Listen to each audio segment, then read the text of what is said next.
দেখবেন মাহে রমজান শুধু রোজাদার নয়, বরং আপনাকে তাহাজ্জুদ গুজার বান্দা বানাই দিয়েছে। আপনার নবী রাহমাতুল লিল আলামিন তাহাজ্জুদ মিস হলো না। আপনার নবী কোরআনে আয়াত আছে, ওয়ামিনাল লাইলি ফাতাহাজ্জাদ বিহি নাফিলাতাল লাক আসা আন ইয়াবআসাকা রাব্বুকা মাকামান মাহমুদা। আল্লাহু আকবার। আল্লাহ পাক বলেন, হে রাসূল, আপনার জন্য আমি তাহাজ্জুদকে ওয়াজিব হিসেবে দিলাম। যদি আপনি তাহাজ্জুদের নামাজ আদায় করেন, তাহলে কিয়ামতের দিন উপলব্ধি করার জন্য আমি আল্লাহ আদালতে উকিল আছে। ওই উকিলের সম্মানের জায়গা হলো মাকামে মাহমুদ। আপনি যদি তাহাজ্জুদের নামাজ পড়েন, তাহাজ্জুদের নামাজের কারণে আপনি মাহমুদ মাকামে মাহমুদের মালিক হয়ে যাবেন। ওইখানে দাঁড়াইয়া সুপারিশ করতে আমি আল্লাহ কোনো সুপারিশ বিফল দিব না। আপনার রাসূল শেষ রাতে উঠে যেতেন, তার তাহাজ্জুদের নামাজ কাজা হতো না। ছোট্ট একটা বিছানায় স্বামী স্ত্রী ঘুমায়। আমাদের বিছানার কোনো অভাব নাই, ফ্লোর বিশাল ফ্লোর করে থাকে, নামাজ পড়ি না। আর রাহমাতুল লিল আলামিন যেই হুজরা মুবারকে ঘুমাতেন, ওই হুজরা মুবারকের বিছানার ভিতরে একটা বালিশ, আর ছোট্ট এই এক বালিশের ভিতরে রাহমাতুল লিল আলামিন আয়েশা বসতেন।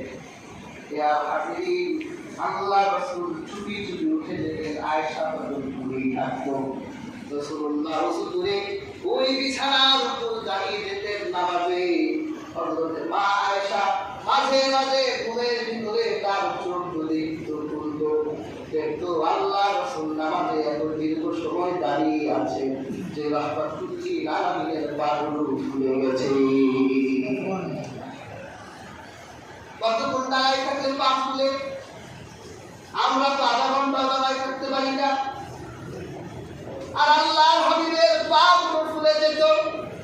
মা আয়েশা জিজ্ঞাসা করতো, রাসূল আপনি পাপ কর্মীরতার উপরে, পাপ আপনাকে স্পর্শ করতে পারে না, যত কষ্ট দেব আপনি করেন।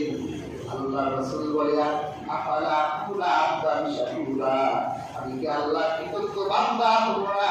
আমি তো আল্লাহ কৃতজ্ঞতার জন্য দাঁড়িয়ে নামাজ পড়ি। আর আমরা যদি একটু কুতুব আলোকি হইতে পারতাম, আকাশ থেকে যদি একটা আওয়াজ আসতো, কাছ থেকে তুই কুতুব হয়ে গেছিস, তাহলে তো আর নামাজ পড়া শেষ হয়। হয়েই তো গেছি, আর কি লাগে? আর রাসূলুল্লাহ পাক ছিল না, শুকরের জন্য তিনি পাকটাই করতেন। শুধু তাই নয়, আল্লাহর হাবিব যখন সিজদায় যাবেন, রাহমাতুল লিল আলামিন দেখতেন ঘুমন্ত আয়েশার পাটা সিজদার মধ্যে পড়ে আছে। আল্লাহ রাসূল সিজদায় যাওয়ার আগে মা আয়েশার পায়ের ভিতরে চিমটি কাটতেন। মা আয়েশা বুঝতেন আল্লাহ রাসূল যখন সিজদায় যাবে, পাটা সরাই ফেলতেন। আল্লাহ রাসূল মা আয়েশা সেই বিছানার ভিতরে দীর্ঘ সময় সিজদায় থাকতেন। আর আমরা ঘরের অভাব নাই, ফ্লোরের অভাব নাই, বিলাসিতার অভাব নাই, সিজদার জায়গার অভাব নাই, কিন্তু সিজদাই নেই।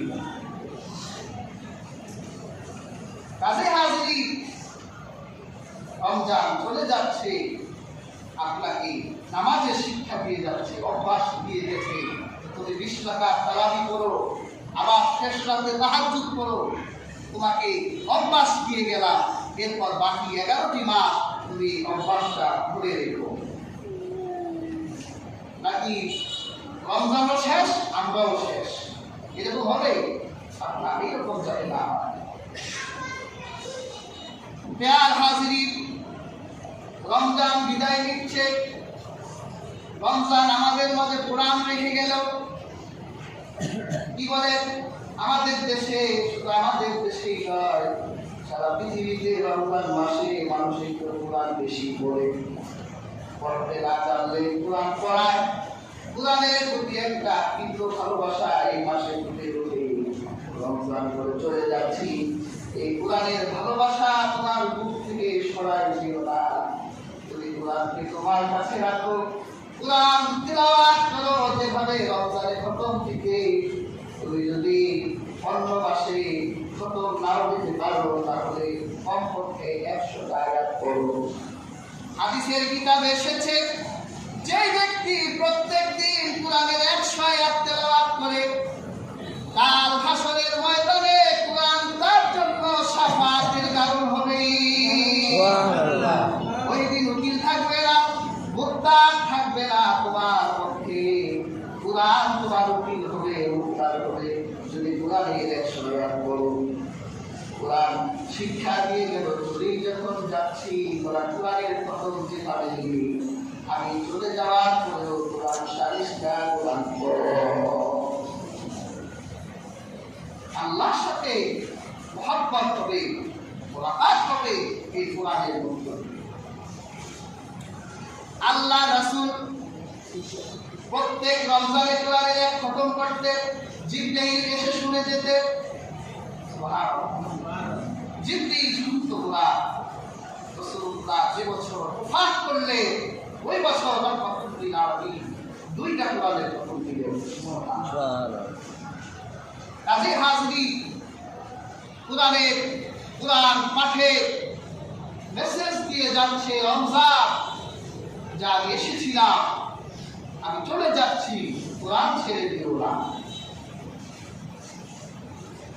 রমজান বিদায় নিচ্ছে, আমাদের আরেকটা মেসেজ দিয়ে যাচ্ছে যে তোমরা রমজানে যেভাবে সাদকা করতা, দান করতা, বলে মানুষের দানের হাত কিন্তু রমজানে একটু বেড়ে যায়, তাই না? দেখবেন রমজানে যে মনটা থাকে আপনার, অন্য মাসের মনটা ঈদের দিন যে মনটা থাকে, ঈদের পরের দিনে মন থাকে। ধরেন মনে করছেন যে আপনার বাকিদের দূরে থাকে, বাকিদের দূরে থাকে, ওরা 1000 টাকা দিব ঈদের দিন ওদের কাছে পাইলে আপনার দিতে ভালোই লাগবে, কিন্তু একদিন অবাক হয়ে গেলে দেখবেন আপনার মনটা ছোট হয়ে গেছে। রমজান আসলে আমাদের দানের হাত বড় হয়, হওয়াটা স্বাভাবিক। হাদিসের কিতাবে এসেছে কানা রাসূলুল্লাহ সাল্লাল্লাহু আলাইহি ওয়াসাল্লাম আজুদান নাস বিল খায়র। আল্লাহ রাসূলের রমজান মাসে রহমাতুল লিল আলামিনের দানের হাত বিশাল হয়ে যেত। কেমন বিশাল হতো? হাদিসে এসেছে কানা আজুদা, আল্লাহ রাসূল সাল্লাল্লাহু আলাইহি ওয়াসাল্লামের দানের হাত কানা আজুদা বিল খায়রি মিনার রিহিল মুরসালা।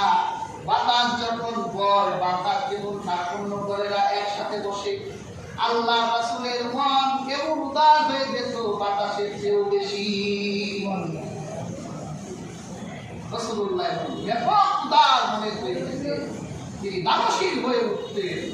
আমাদের দানের হাতটাও রমজানে থাকে। এই জন্য আমাদের দেশের মানুষ রমজান মাসে জাকাত দেয়, তারা হিসাব রাখে এক রমজান থেকে। এরপর ইফতারিতে অনেকে দান করে, অনেকে হাদিয়া সাদাকা করে। রমজান চলে যাচ্ছে, এখন একটা আমল আমাদের কাছে বাকি, সেটা হলো সাদকাতুল ফিতর। এটাও একটা সাদকা। প্রিয় হাজরিন, মনে রাখবেন এই দুনিয়ার সবচেয়ে বড় শক্তিশালী একটা আমলের নাম হলো সাদকা। কারণ এটা এই জন্য শক্তিশালী, এটা উপার্জন করতে কষ্ট। পয়সা এমনি উপার্জন করা যায় না, শরীরের ঘাম রক্ত বানায় ফেলতে হয়, ঠিক না? আর যদি একটু নেশা বেঁচে, তাহলে একটু মদ বেচল, একটু বাবা বেচল, ট্যাবলেট বেচল, ইয়াবা বেচল, তাইলে তো আর রক্ত হয়তো পানি হয় না, কিন্তু জান থাকে না। এই আতঙ্কের জীবন নিয়ে নেশা বিক্রি করার চাইতে রিক্সা চালায় কম, সমাজ কষ্ট হয়ে যায়, মেধাবী ছেলেগুলো ধ্বংস হয়ে যায়।